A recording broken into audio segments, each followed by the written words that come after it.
troisième type de cristaux, il s'agit des cristaux covalents.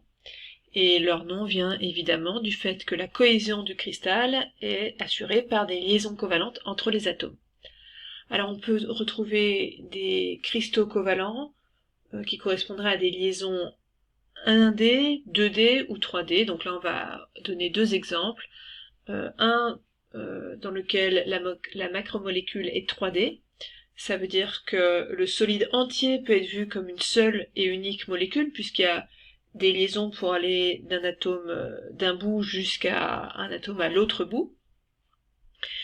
Donc ce sera le cas du carbone diamant, et ensuite on étudiera le carbone graphite, dans lequel la macromolécule est à 2 dimensions, et on a 2 feuillets de graphite qui se font face, et il n'y a pas de liaison covalente entre les 2 feuillets de graphite. Donc la macromolécule est essentiellement 2D, mais il y a des macromolécules 2D qui se font face et qui sont empilées. On va commencer avec le carbone diamant. Donc il s'agit d'une macromolécule en 3 dimensions. Ça veut dire que dans sa représentation, on va absolument tenir à représenter les liaisons covalentes. C'est plus juste des traits pour décorer. Ici, on a besoin de véritablement visualiser les liaisons. Et d'autre part, en fait, les atomes de carbone forment un réseau cubique face centré avec occupation d'un site tétraédrique sur 2. Donc finalement, vu de loin, ça ressemblerait au réseau de ZNS qu'on a vu juste au-dessus. Mais ici, les atomes sont de même nature, et d'autre part, je tiens à ce que vous traciez les liaisons covalentes qui sont situées entre les atomes de carbone dans cette molécule 3D extrêmement grande. Alors, placer les atomes, c'est pas très compliqué, ça on a appris à le faire, donc vous les placez sur les sommets du cube, les centres des faces, et ensuite il faut placer un atome au centre d'un petit cube sur 2, donc si vous êtes à l'arrière à gauche, vous serez à l'avant à droite, et en bas, si vous êtes à l'avant à gauche, vous serez à l'arrière à droite.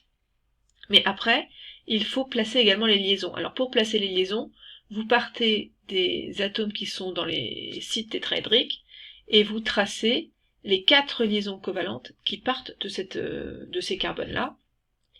Une fois que vous avez fait ça, vous allez avoir toutes vos liaisons covalentes. Il va falloir faire attention à ne pas rajouter des liaisons là où il n'y en a pas. Donc effectivement, vous vous retrouvez avec 1, 2 et 3 atomes qui ne semblent pas avoir de liaison parce qu'ils sont liés aux autres par l'intermédiaire des carbones qui sont dans les sites tétraédriques. Alors, on va pouvoir étudier cet empilement en sachant que, évidemment, les distances les plus proches correspondent justement à ces liaisons covalentes. Alors pour la coordination, c'est pas très compliqué. On prend un carbone dans un site tétraédrique, il est évidemment en contact avec 4 autres carbones. Pour compter le nombre d'atomes par maille, il va falloir compter 3 types d'atomes. Les atomes sur les sommets qui comptent pour 1/8, donc 8 fois 1/8. Puis les atomes sur les faces de cube, donc ici on a 6 faces, ils comptent pour moitié, donc on a 6 fois 1/2. Et enfin, les 4 atomes de carbone qui sont dans la moitié des sites tétraédriques, donc dans 4 sites tétraédriques. Ça nous donne 8 fois 1/8, plus 6 fois 1/2, plus 4, donc 8 atomes par maille. Pour trouver la taille de la maille, il va falloir utiliser les relations de tangence entre atomes. Or, ici, 2 atomes ont un contact sur une demi-diagonale de petit cube. Et une demi-diagonale de petit cube, c'est un quart de diagonale de grand cube. Donc on a A racine de 3 sur 4, je viens de corriger, faites attention, égale à 2R. Donc 2R étant la somme des rayons de cet atome-là et de celui-là. On en déduit que A vaut 8R sur racine de 3. On peut calculer la compacité du réseau du carbone-diamant. On a 8 atomes par maille. Chaque atome occupe un volume 4/3 de pi r cube. Et la compacité est obtenue en divisant le volume réellement occupé par la matière par le volume de la maille.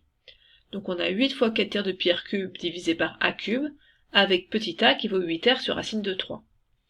Si on simplifie, ça donne pi racine de 3 sur 16, et pi racine de 3 sur 16, ça fait à peu près 0,34, donc 34%. Ça veut dire qu'on a une compacité très faible, et pourtant tout le monde sait que c'est un cristal extrêmement dur, et la dureté du cristal n'est pas liée ici à la compacité, mais au fait que les liaisons covalentes sont très énergétiques. Ça veut dire que si on veut les rompre, il va falloir apporter énormément d'énergie.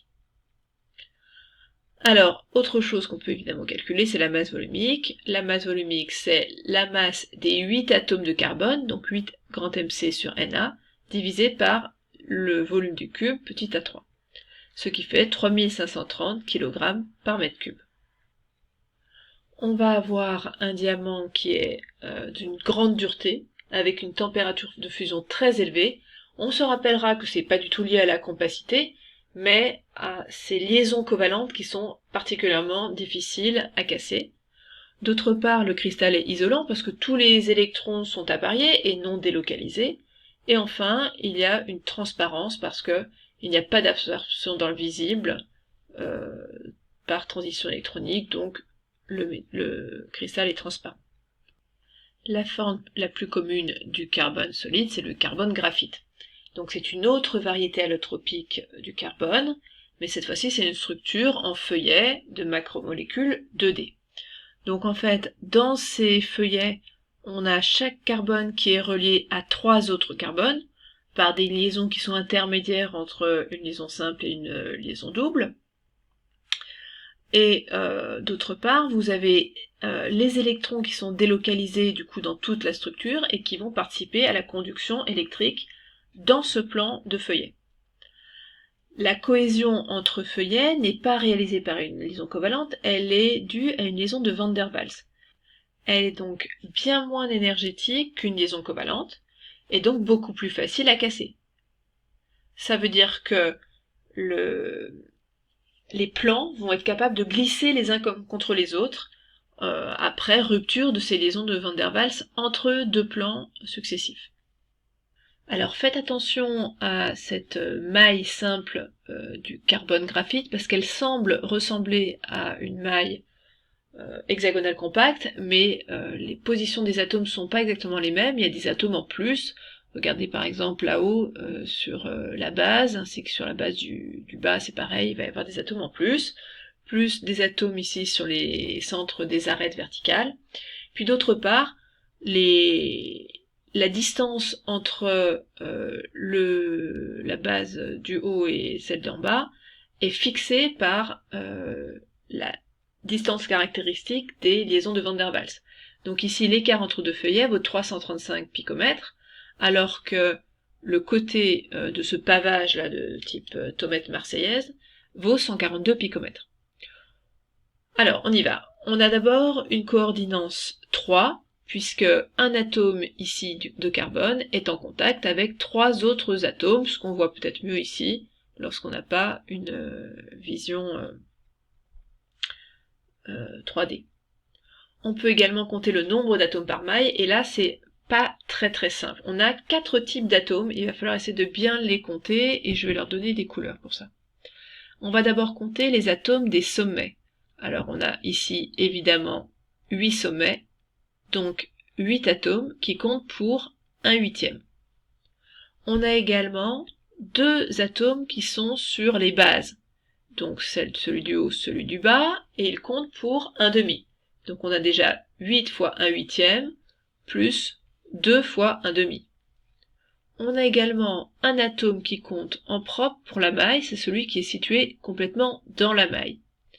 Et puis enfin, on va rajouter, alors en vert clair, les 4 atomes qui sont au centre des arêtes verticales et qui sont eux partagés par 4 mailles, donc qui comptent pour 1/4.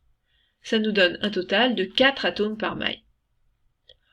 On peut également calculer le volume de la maille, et ça c'est pas très compliqué, on nous a donné A, on va trouver C qui vaut 2 fois H, et on a un angle de 60 degrés entre A et B, donc on a A carré fois sinus 60 degrés fois C.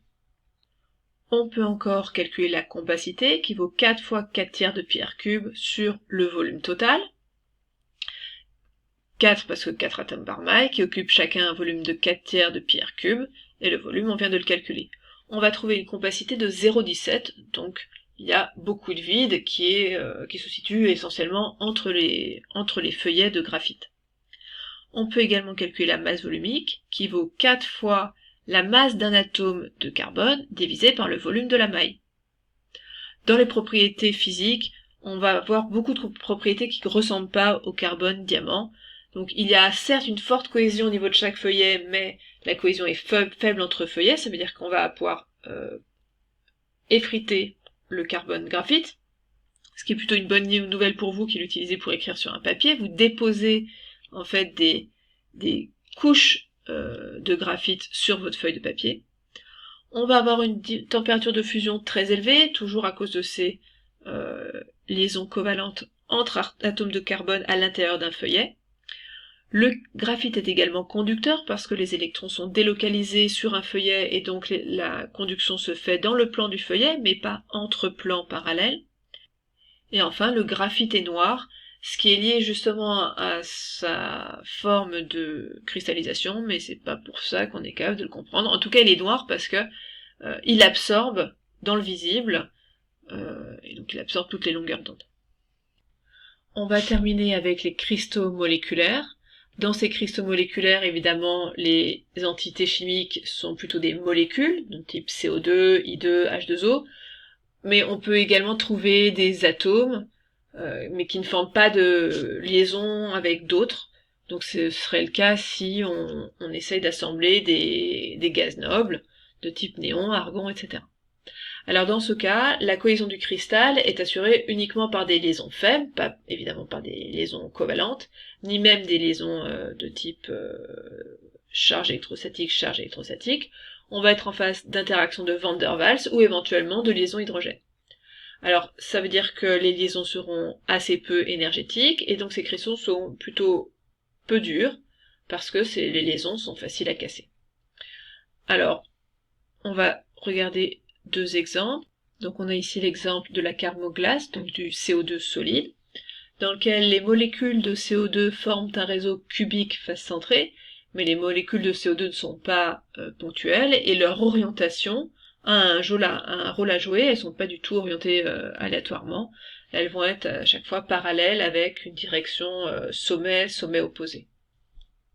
Et on va terminer avec la glace, donc H2O solide, qui se présente sous différentes formes allotropiques, puisqu'on va de la glace 1 jusqu'à la glace 11, et on peut regarder notamment ces deux formes de cristallisation. Dans celle du dessous, on a une glace de type diamant, avec des molécules d'eau qui se situent sur un réseau cubique face centrée, avec occupation d'un site tétraédrique sur deux, comme pour le diamant. Sauf qu'ici, ce n'est plus un atome qui est représenté par une sphère dure qu'on vient placer, c'est bien une molécule. On peut noter de plus que une distance OO est donnée par la somme de la distance OH d'une liaison covalente ainsi que la distance HO d'une liaison de type liaison hydrogène. Donc le H n'est pas du tout à équidistance des deux O. Pareil ici pour des molécules d'eau qui s'agencent en respectant un agencement dû aux liaisons hydrogènes, donc avec un alignement OHO dans plein de directions, et avec une structure plutôt hexagonale.